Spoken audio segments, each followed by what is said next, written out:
to the cloud, not to that. Okay. In that yellow book, I don't know why I can't find it. Is yellow. And that's why they call it the yellow book, but it's I'm not seeing it. I know it's up here somewhere. Oh, well, it's not necessarily for you to see it. It's a thin book. The reason I wanted to hold it up, it's a very thin book. Okay. And sometimes people will say, well, why is it so thin? And I'm like, well, because government employees have to get home at 4:30, right? Ha ha. No, it's thin because it really points to standards, other auditing standards, those promulgated by the AICPA's Auditing Standards Board, and those that are uh, promulgated by the Public Company Accounting Oversight Board, the PCAOB auditing standards. So it's really more at a high level, but there are times where the yellow book will require some additional things not in those other standards. For example, when we write the report and we render the opinion on the financial statements, we are also to write a report on internal control and a report on compliance with laws and regulations. Now, those reports on the internal control and the compliance with laws and regulations, they are not opinions. They are simply reports that talk about the scope of work that was done. And yes, if there are material weaknesses in the controls, they are called out in that report, but there is no opinion being rendered on that like you see for public companies under the PCAOB standards per Sarbanes-Oxley section 404. Now, I have heard some, I know that for federal agencies, they can request that the auditors go beyond the requirements of the yellow book and actually give an opinion on the internal control. And if that's the case, then the auditor would look to standards issued by the AICPA and by the PCAOB to tailor the scope of the work to allow them to render an opinion on the internal control. But that is not something that is required for federal agencies. They can do it, they have the option of having that done. I had seen, are you all involved in the Association of Governmental Accountants, the AGA, any of you? I know that the AGA has a San Francisco chapter. Do any of you attend those meetings? I spoke to them one time years ago, a couple of years back, maybe 5 or 6 years back now. So the AGA I had seen some years back was kicking around the idea that state and local governments would get an opinion on their internal control, Sarbanes-Oxley type opinion. So I'm of the opinion, no pun intended, that I don't know why public entities like federal agencies, like state and local governments, why they don't get an opinion on the internal control. It is public funds, and I think that the public would like to see that there's appropriate controls over the use of those funds. There is the Single Audit Act, and the Single Audit Act does give an opinion on compliance, but there is no opinion on the internal control. Under the Single Audit Act, an auditor comes in and audits primarily compliance with different federal programs. So what do you all think about this notion of an opinion on internal control? Why do you think maybe we haven't gotten to a point where public entities are receiving this opinion like publicly traded companies are under Sarbanes? That's a question.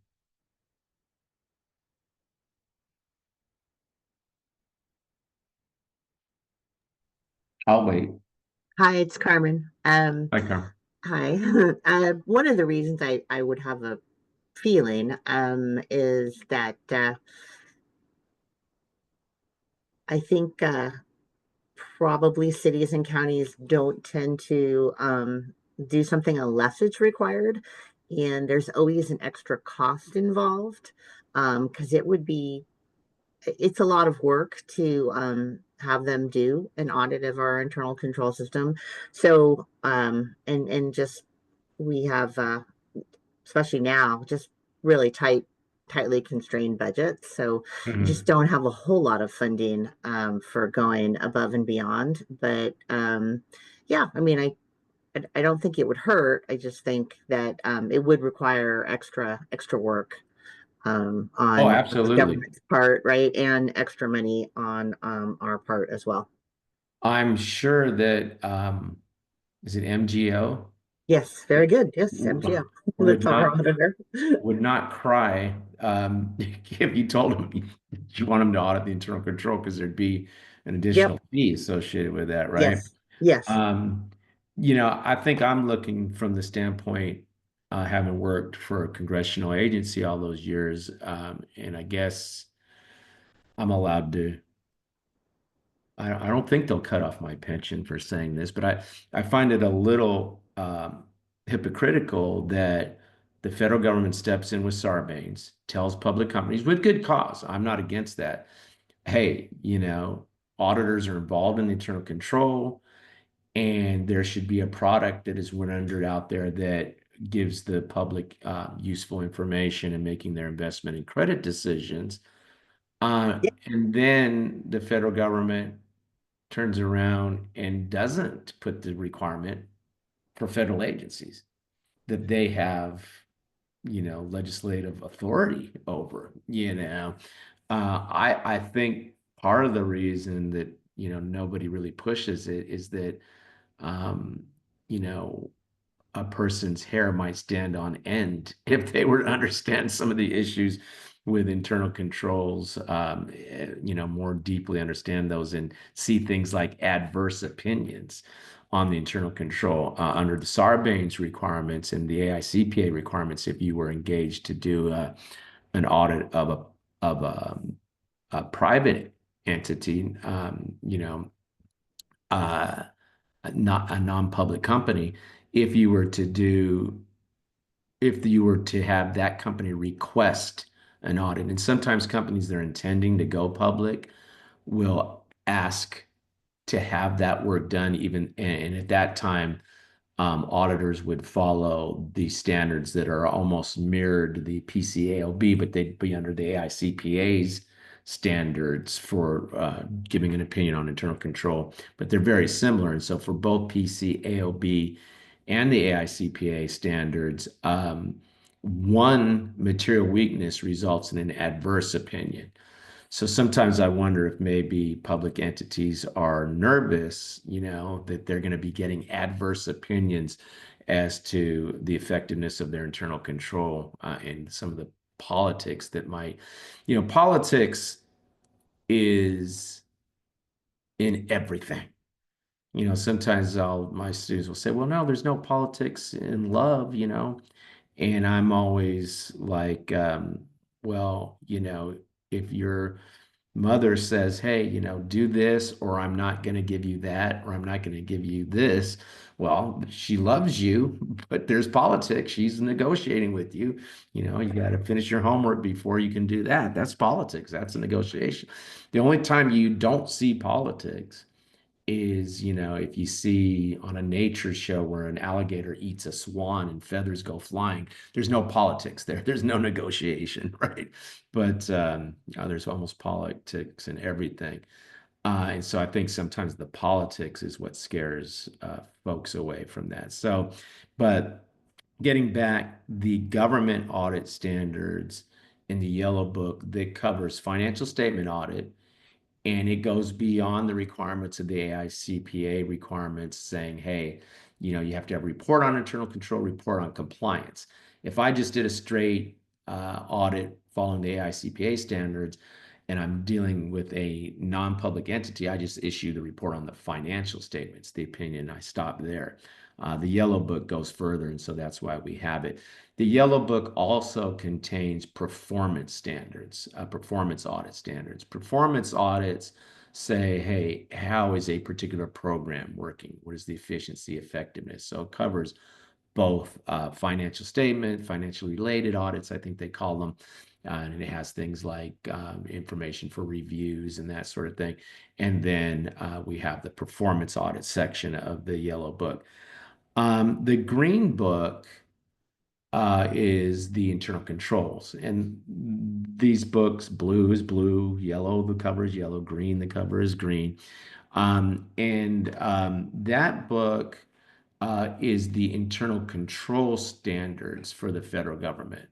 So, under for private companies, it's the Committee of Sponsoring Organizations of the Treadway Commission internal control standards, the COSO standards that get used.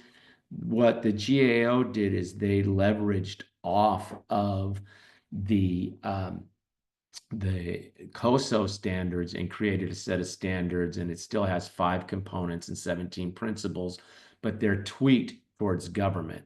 So these are not bad things to take a look at, particularly these internal control standards, because you may, be dealing with an issue where someone has asked you, hey, can you take a look at our controls here? Are there some ways that we can better improve our internal control? And this is a useful source for that, and it's fairly robust. In fact, they came out with this after I retired, and I was a little bit um, upset because they waited that long because I would always have to go back to the COSO standards, and sometimes I'd get pushback from the agency saying, well, those standards aren't applicable. And so I'd get challenged on the criteria. And now the federal standards are issued by the GAO for internal controls as well in the Green Book. I mentioned FASAB earlier, the Federal Accounting Standards Advisory Board.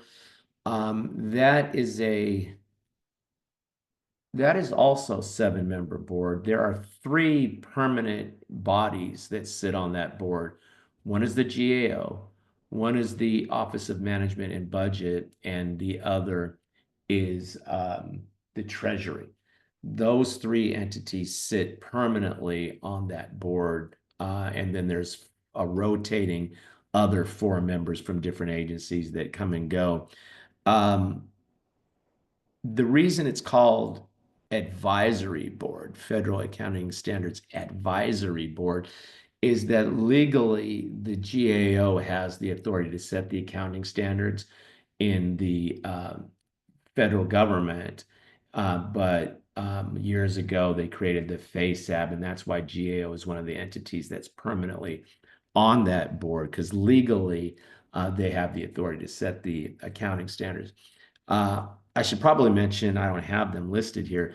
Security Exchange Commission, created from the 34 Securities Act, they have the legal authority to set the accounting standards for publicly traded companies and the auditing standards for publicly traded companies.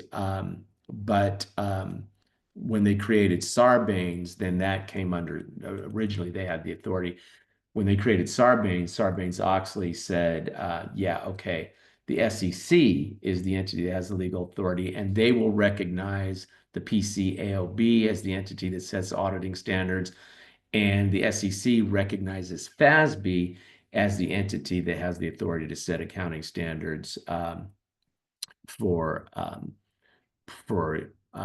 business organizations and private sector entities that are traded publicly. Most state and local governments follow GASB. It's in their legislation, in their state and local legislations that recognize the GASB. Any question on that? Comment? Okay, you're all familiar with a lot of this stuff, I'm assuming. Okay. All right, good. So when we look at the purpose of the reports, and I wrote BS and IS here because we're really looking at what are the financial results compared to the budget, so we'll understand something about budgetary process a little bit more because there is requirements for comparison. And when we assess financial condition, we're looking at the balance sheet, the BS, balance sheet, it's BS. And the results of operations is really looking at, although we don't call it the income statement. So we're really also going to be able to, through uh, financial statements and financial reporting, understand compliance with laws and regulations, and again, evaluating the efficiency and effectiveness. By the way, do you guys have a performance audit wing that for the city and county that any of you are involved with? Do you see a lot of performance audits being done? Or are those done by private CPAs? We have an in performance audit division. I don't think anyone in this class is works with them. But yes, there is a separate division. So we have an audit, financial audits, and performance audits that all make up our what we call our CSA. Um, so that's like our internal audit shop. Oh, okay. Okay, great. All right, good. Interperiod equity, okay, is the question here. Interperiod equity, and I wrote down there, supports the idea. By the way, guys, as you can see, my handwriting has always been bad, and I could never fix it. They used to send notes home, hey, that kid can't stay inside the lines, and I've never been good at doing that. Um, and so if I write something and you can't read it, just tell me and I'll read it out loud to you. Um, and you know, as the years have gone by, I've got this neuropathy now, and so it's really hard for me to sometimes to write neatly. So forgive me for that. But um, if you can't read something, I'll write that down. But um, does does the city have to balance the budget, or can the city run deficit? Yeah, we have to have a balanced budget by the You time got to, we adopt it. Yeah. okay. Okay, so uh,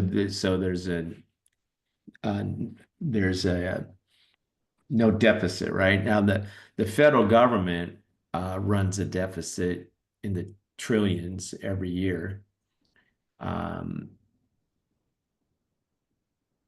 or at least in the billions every year.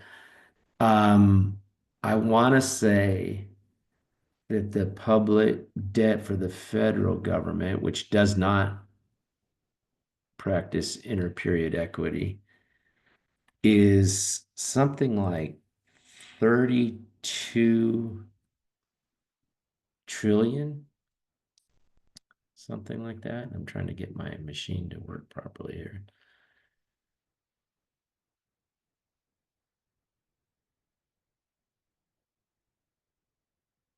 Yeah, it's not going to let me write on here for some reason.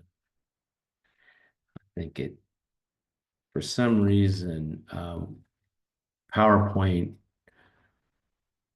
always wants me to, I did want to save it, always wants me to close and open PowerPoint again to get it to work properly. I don't know why.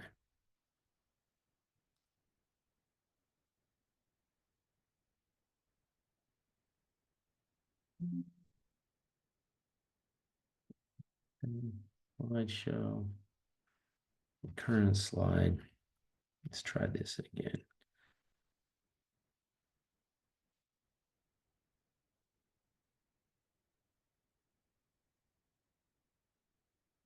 There it goes. Now I think it'll work now.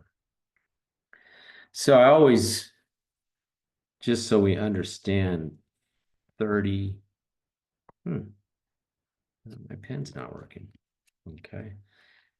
I don't know if I can use this one over here. Draw. Okay. Try it again. Doesn't want to let my pen work, but 32 trillion. Okay. That's 12 zeros. And, every administration adds to it. They always make it about, oh, okay, no, it's the Democrats, no, it's the Republicans, da da da. Every administration since Reagan has added to the deficit year over year, and then finally with this $32 trillion in debt. Now, what's ridiculous is every year they sit there, not every year, but frequently, they'll sit there and say, oh, the debt ceiling is coming. And they turn this debt ceiling into a big political show because as they're getting ready to exceed the debt ceiling, they're spending money that they had already passed the budget to spend. So when they passed the budget, they knew that the day would come that it would go over the debt ceiling because they approved that much spending and they were going to add to the amount that was already there. And that spending that they agreed to pass is the thing that takes them over the debt ceiling. And then they sit there and they have this big political show, where they go through and they argue over raising the debt ceiling.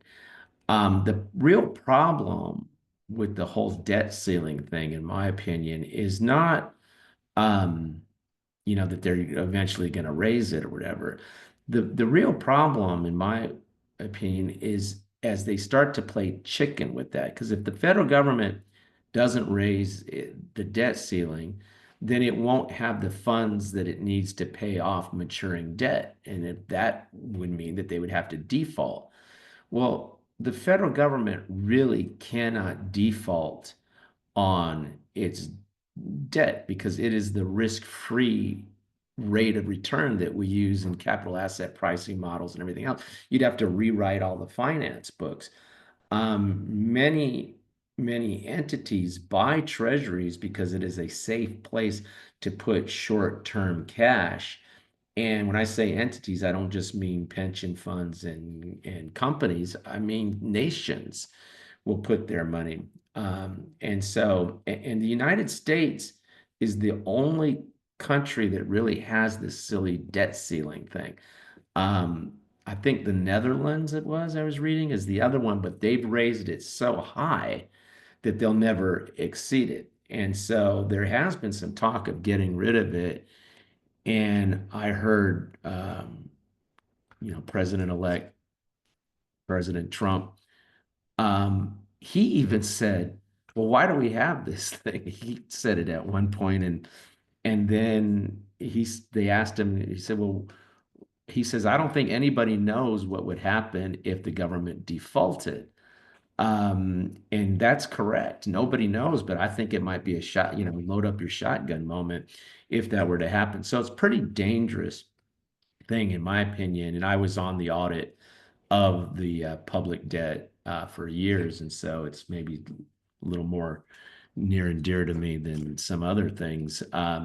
That it's just kind of something that they should just get rid of that debt ceiling or do what the Netherlands did, and I think it's the Netherlands, and raise it so high that you would never exceed it, and start looking at how to more efficiently spend the funds and having this play show. And I think the trouble these days is I feel like in government, especially at the federal level, we've gotten away from people that really know how government works and some of the minutia of how government works, and so they may actually believe that it's okay to do something like default on the federal debt when in fact it would probably be a financial calamity.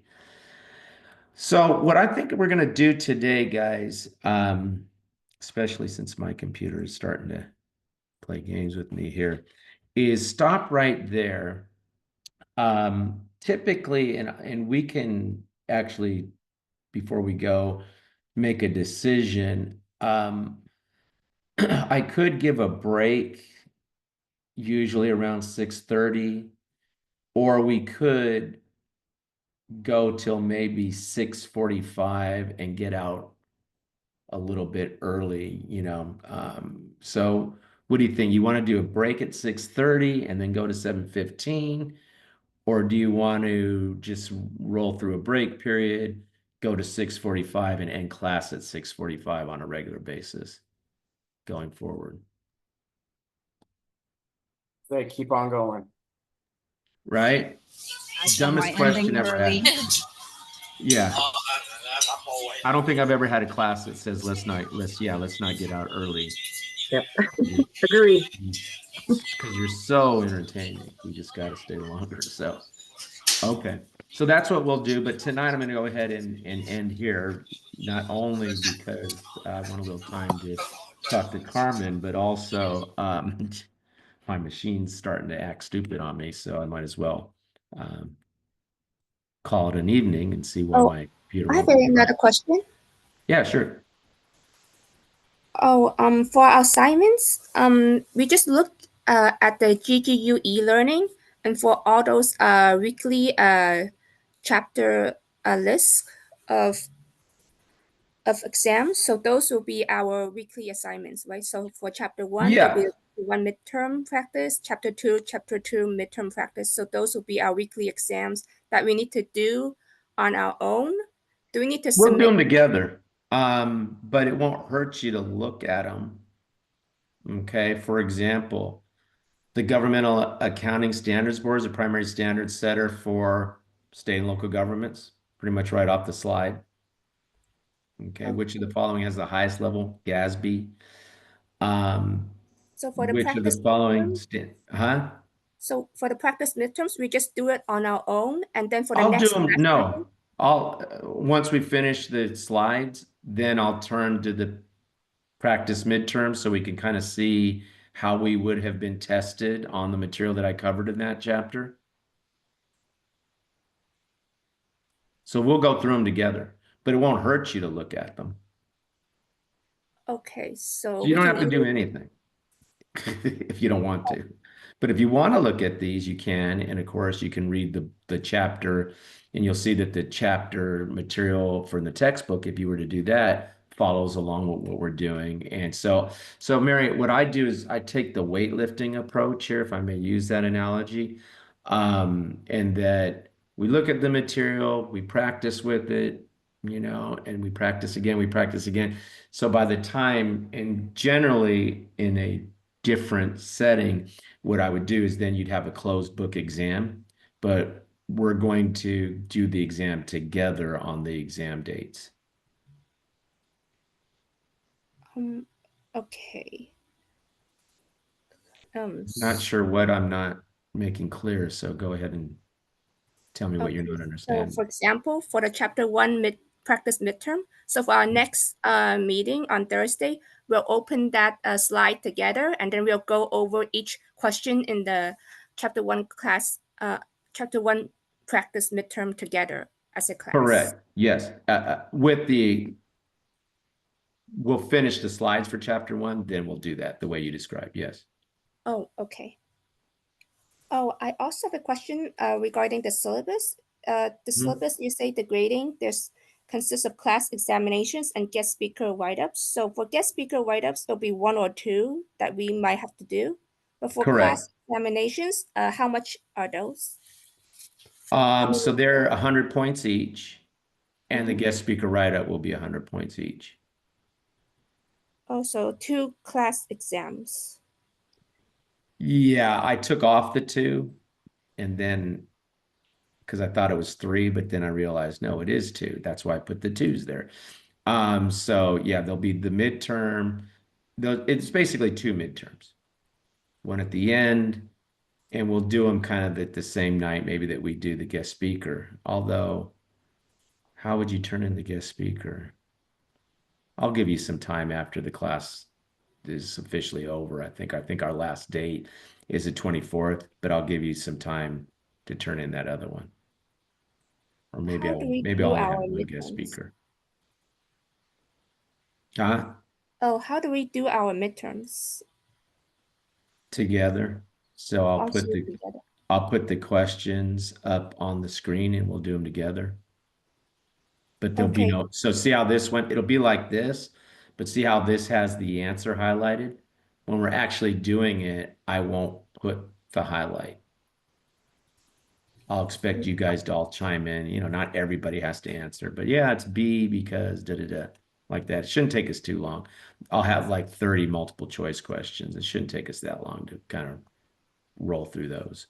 Again, Okay. the idea being this is how you would be tested on this material.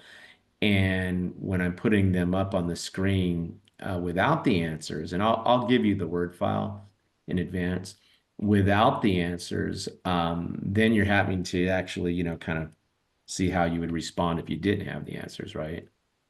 Okay, so the two midterms, we'll do it in a similar way as the each chapter's practice midterm, but except that the two midterms, no answers will be provided. Right. We'll So you wouldn't see this highlighting, for example, right? And so okay. then you'd have to answer the question. By the way, a way you can practice with the practice midterms is you can unhighlight. What is this? Boy, this thing's really messing with me today. I don't know why my draw is not showing, but if you highlight this, and then if this was working properly up here, why it isn't, I don't know. But then you would, I have a feeling that Microsoft did something weird to me. But anyway, you can unhighlight that, right? So that you can practice with it, but none of my editing is working right now. But you can unhighlight those so that then you can see what the exams are going to look like because the answers won't be highlighted. And that's another way to practice. Okay, thank you. Anything else?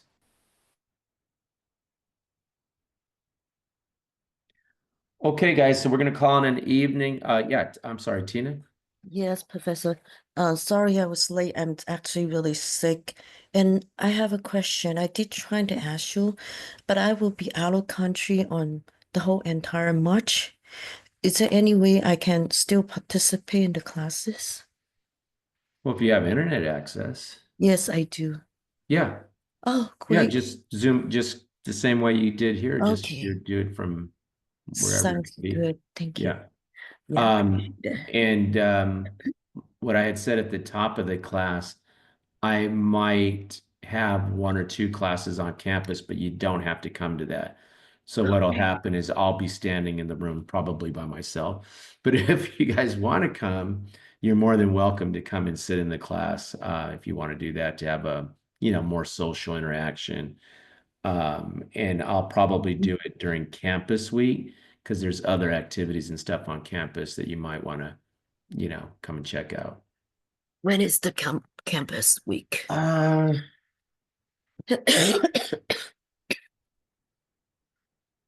me see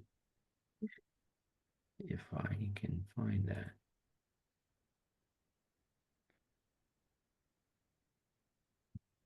Hey, Professor, I think it's from February 3rd to February 7th.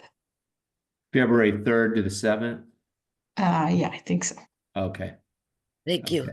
That sounds good. Yeah. So that whatever that Thursday would be that week, that's the class that I would probably do on campus. So what would that be? The 6th, I guess. I mean, February 6th. Yeah, right here. Something like that. But you don't have to come to that. You don't have to come to campus for that. You can If you are lecturing at campus, will the lectures be recorded and uploaded in e-learning? Yeah, I Okay. can do everything that I do here from school. Yeah. So the real point, and you'll be able to see, you'll see me, but I won't be in my office here at home. I'll be at school. And we'll have there'll be a screen and everybody will be up there on the screen like you are like you see when you look. It'll look just like you see on your computer screen here, except some of us will be together in the room.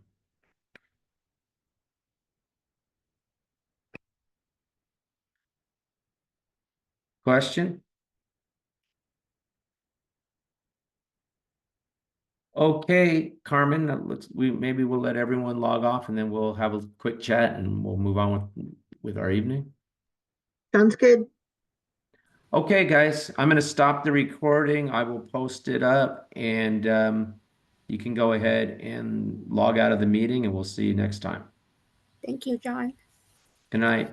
Thank you. Have a good night. Thank you. Thank you. Bye. Bye-bye. you.